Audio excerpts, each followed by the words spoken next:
Hello everyone. We are back for another installation of our Married and Moving series, all about these tips that we are sharing for your PCS so that you can continue to have a strong relationship as you do your military move.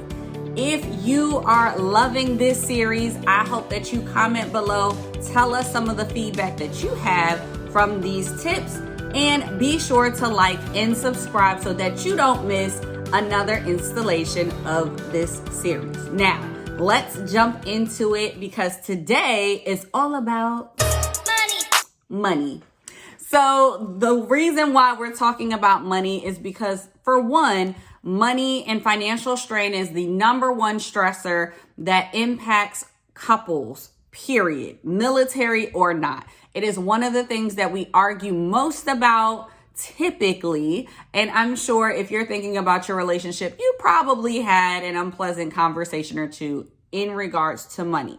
So one of the things that I wanted to share in this particular episode as we talk about preparing for a PCS is to ensure that you and your spouse are on the same page when it comes to finances. So our story when it comes to how we approach this PCS financially is we actually cash flowed the entire ditty. Now, this may not be something that you are able to do, but if you are in the process of planning for a PCS or you know you have one in the future, definitely lean in on how we were able to accomplish this, as it was really helpful to take the stress off of our relationship because we were able to just cash flow a lot of different things, especially because this ditty was not something that we had planned or in the budget per se. So the way that we did this is, first, we were debt free. So we were on a mission throughout the time that we were in Minot, North Dakota, to pay all of our debt off. So that's consumer debt, credit cards, student loan debt. We paid all of that off with the exception of our mortgage. We actually still own a home and still have a mortgage that we are paying off. And the way that we did this is by a common practice that a lot of you may know about, or I may be introducing you to for the first time, and that is Dave Ramsey's baby step method. Essentially, you snowball your debt and pay things off from smallest to biggest and use the momentum in those small wins to keep you going so that you can pay off all of your debt. That is what we did, and we were very intentional about doing that in North Dakota. So because we were debt free, we also hit all three of the baby steps. So baby step 1, we saved $1,000. Baby step 2, we paid off all of our debt. Baby step 3, we had an emergency fund with 3 to 6 months of savings. So what ends up happening when we find out that we have a full ditty to do? We tapped into our emergency fund a bit so that we could pay and cash flow a lot of the expenses that we were not anticipating having. Of course, you know, when you PCS, you do get reimbursed on the back end, but what people often don't share is that you do have to front load those expenses. Those are things that you have to take on, and then you have to track the budget just right based off of your weight and those type of elements so that you can ensure that you're staying within budget and you're not overspending. For us, we didn't track that as closely because we knew we had the money in the bank and we could cash flow it. So a lot of the decisions or the numbers and crunching and going back and forth, we were able to cut out a little bit and not stress over because we knew we had the funds there, even if we wouldn't fully be reimbursed for our ditty. And I'll show you those numbers, but we actually did pretty good. So some of the decisions that that we were able to make because we had the cash to just take care of the ditty is we actually did a U-Pack. So we had a U-Pack truck that we brought over, as opposed to going through the U-Haul and trying to figure out who was going to drive here, there, and everywhere, because your girl was not going to drive a truck. As opposed to doing that, we got the U-Pack, and the U-Pack was a great option for us. And we weren't concerned if we filled up the whole truck or if we didn't. We got a quote. We thought we wouldn't fill up the whole truck, but because we are not professional packers. We are great at Tetris, but we are not professional packers. The truck, we packed more of it than we estimated it would. Did we argue about it? Did we fuss and fight? No, because we had that money set aside to allow us to be able to do what we needed to do. So that was really great, and something that kind of saved us from being in arguments and at one another when it came to this PCS move. Another thing that we had to make a quick decision on was, funny thing, my husband has a BMW. It's his college car. He loves it. We're not getting rid of it anytime soon. Well, fun fact, in North Dakota, in the state of North Dakota, there is no one to work on a BMW. So of course, in typical PCS fashion, we were faced with the Beamer having some issues and not being able to get it serviced prior to our PCS. We went back and forth on some different options and finally decided that we would just have the car shipped to our next destination. We would all be in our truck traveling together, and then the U-Pack would take all of our stuff. That was the best solution that we could come up with. But of course, it came with the price tag of having the car shipped from one location to the other. Again, this was a huge opportunity for us because we really saw how being intentional about saving on the front end allowed us the ease and the peace of mind as we had to make these impromptu decisions as we were just days away from when we needed to leave. So I say all of that to say that having your finances in order and preparing for these rainy days or these emergency situations really can help make your relationship a smoother ride when you have to go through a PCS. Because there's no telling if you're going to be able to PCS the way you want to, or if you're going to have to be forced to PCS in a way that you maybe don't want to. So absolutely encourage you. Big tip of the day, have your finances in order. Go ahead, look at the Dave Ramsey method. He has a free opportunity for our military members to get that content, to listen to Financial Peace University so that you can get your finances in order. And I highly encourage you to try to get yourself in the position to where you can knock out those first 3 baby steps that we talked about. 1, having $1,000 saved. 2, paying off all of your debt with the exception of your mortgage. And 3, having 3 to 6 months put aside to save in case of emergency. So the first thing that I did once my husband and I got on the same page, we communicated and talked about what are some options, what are some things that we can do. We actually went to a calculator to find out what does that mean, 100% reimbursement. And what I found through the calculator is it depends on your rank. You have certain max and mins, or maybe not mins, but maximums that you have to reach, that you can reach for the amount of goods that you have. Since we recently PCS, we found out that we had about 10,000 pounds of goods, which is great because it's within that range that we are allotted based off of my husband's rank. So the other thing that I wanted to look into, just knowing the weight, is now that we know the weight, how much does that equate to when it comes to budgeting for this move? This will be the first time that we're ever doing a full ditty. Typically, our movers take care of everything. So I wanted to ensure that we were being conscious of how much we had to spend, especially since it's peak season and everyone may be outsourcing or doing this themselves. I wanted to make sure that we were getting, 1, a fair rate from outsourcing any type of things and pricing the equipment, and then also so that we didn't end up going in the hole with this move.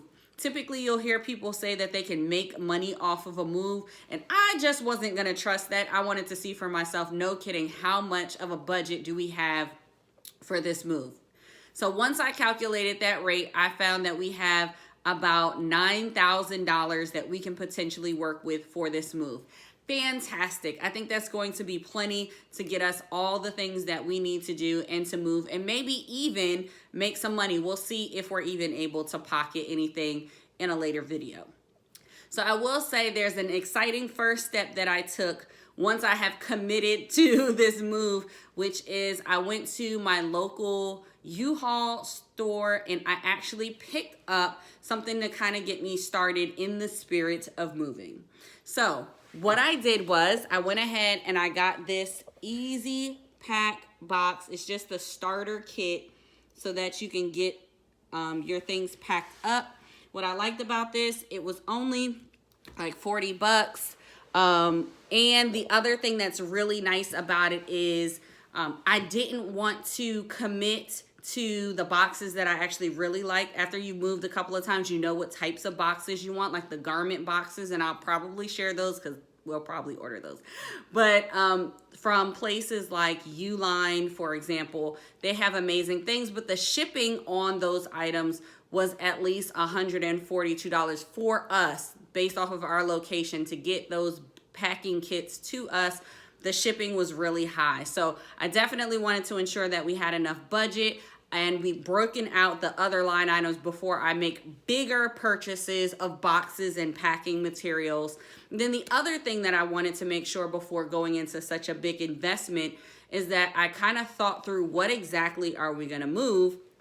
That way I had a better idea of how much I needed. So starting with this kit here, I'll actually be able to say, based off of the boxes that are in this kit, I may need more larger boxes, or I really like these smaller boxes, and I can kind of be strategic about each room and figure out how I'd like to pack things.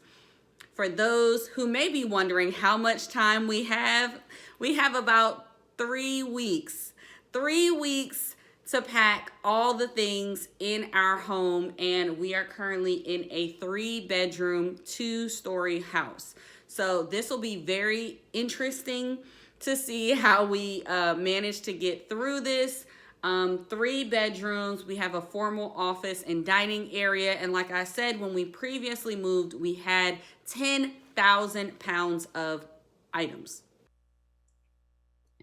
Okay, everyone, I really want you to lean into this portion. I decided to give you some word graphics so that you can really see what our financial plan looks like and really think about the numbers that we're talking about here and how it may apply or differentiate for your situation. So let's start by talking about our financial plan.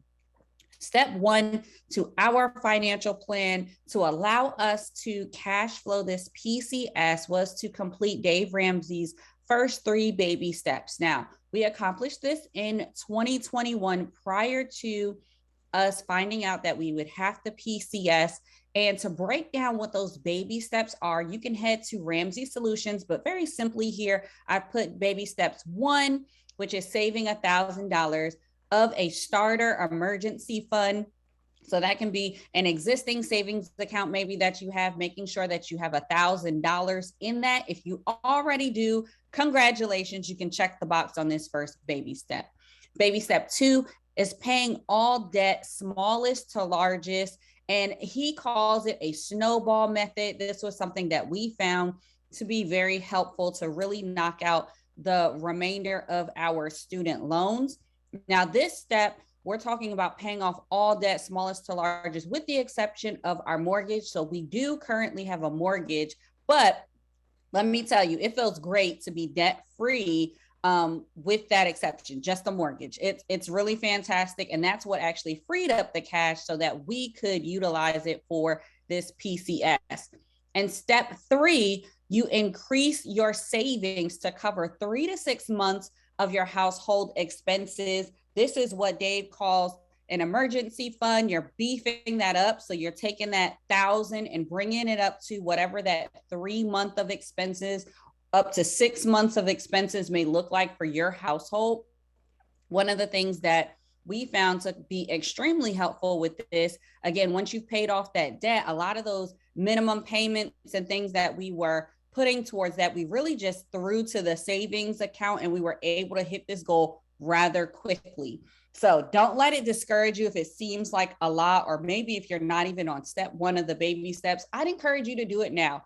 Even though we're talking about PCSs, if you are in this military life, you may have a PCS that is coming up, and you can start working on these steps right now. So I will actually link in the comments below where you can take advantage of the Financial Peace University, which is offered free for military. It's a special link there. And you may even be able to connect with your chaplains, as some chaplains groups do host Financial Peace, the free version for military, so that you can take advantage of that as well. So let's go to our second phase or step when it comes to our financial plan.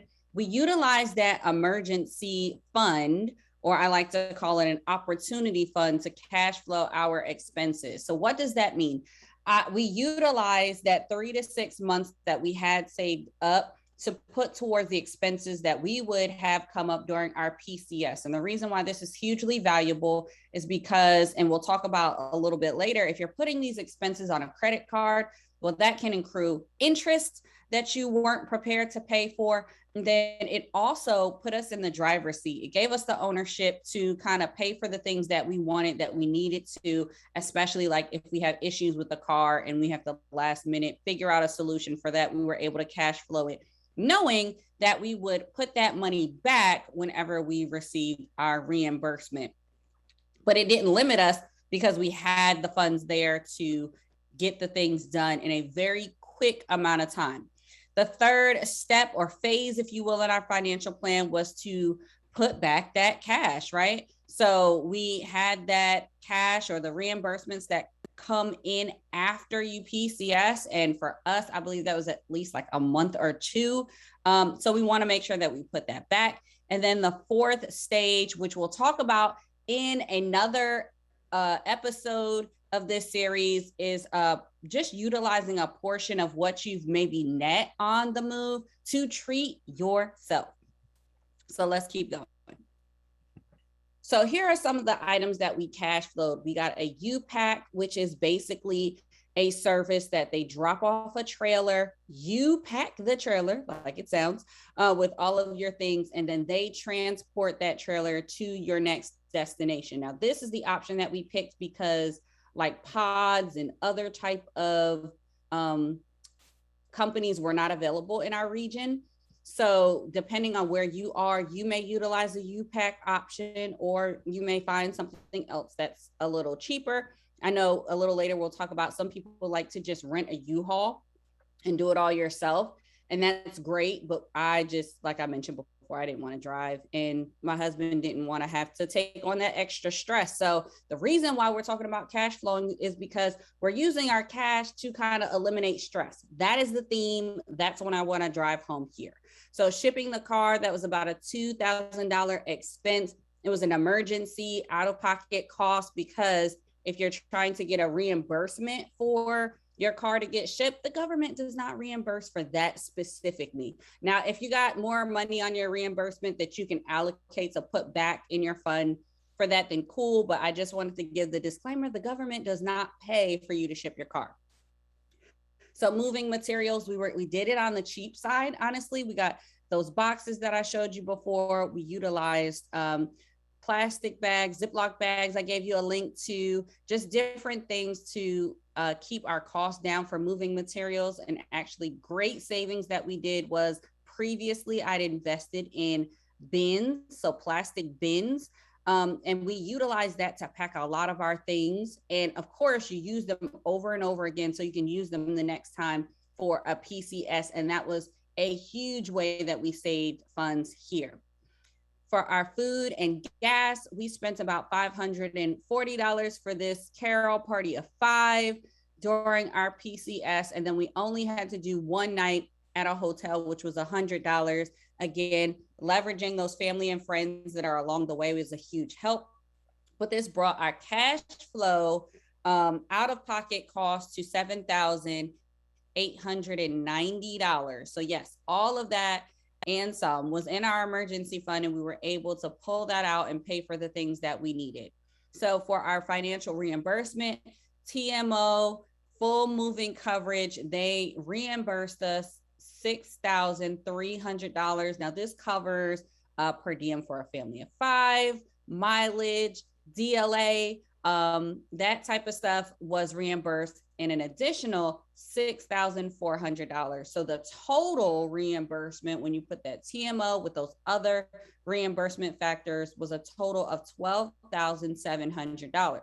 Now, also another caveat here, we got 100% reimbursement due to the COVID impacts and the lack of movers that we had at the time. But if you just do our reimbursement amount minus our cash flow expenses, we actually have a cash net of $4,810. So win-win for us. And this is why some people say that you can make money on a move. I say that in quotations if you can't see me, make money, because we could have potentially made more money if we maybe rented a U-Haul as opposed to going with a U-Pack service, or we could have maybe not made as much money, if we were a smaller family. So keep in mind that all of this is relative based off of your family size, your mileage, how much in pounds or weight are you moving, and the other things that are available to you. But again, the financial side of this is to leverage your finances or get in a good financial space so that you can cash flow and utilize those finances to take the pressure off of your relationship. So final thoughts here. Like I said, we could have made more money had we rented a U-Haul. A Diddy is not something that I would say you will absolutely make more money on when it comes to a Diddy. Had they moved us the way we typically PCS, we still make a good amount of money, and it's a lot less stress. So you pay for it one way or the other. Is it worth it to you to do a Diddy? I am not going to stand up here and proclaim that a Diddy is the way to go. I will say it created an awesome challenge for my spouse and I to overcome, and I am excited for the experience that we have to share with you guys here. Also, I did want to say that we had 2 months. 2 months later is when we received that reimbursement. Now, had we put that on a credit card, like I said, that would be an interest of about $1,000, which yikes. You may, the net would have covered it, but that's way less money that would have been in your savings at the end of the day. And then ultimately, I want to break this down here. The goal was to prioritize our marriage relationship and move as hassle-free as possible. That is the goal here.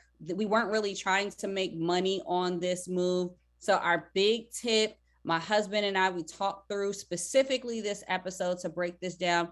And our big tip for everybody is to set up your finances to support you for a Diddy, to support the lifestyle that you want to have, to support the stress levels that maybe you want to have. And a great way to do this is to utilize Dave Ramsey's baby steps 1, 2, and 3, which we saw extremely valuable. I mean, by all means, check out all the financial piece, but this is something that we saw truly improve our marriage and move because we were set up with success, not having debt, and having the ability to cash flow all these things, and really allowed us to experience a different level of freedom and to enjoy some of these things on the back end, which we will talk about how we celebrated after our PCS in another episode. So that is my tip for today. I hope that you enjoyed this series as it's marriage and moving, and we're talking all about these PCS tips that most people are not sharing. So until next time, I hope that you join back. And again, remember to like and subscribe so that you can hear the next tip that comes with this PCS journey. See y'all.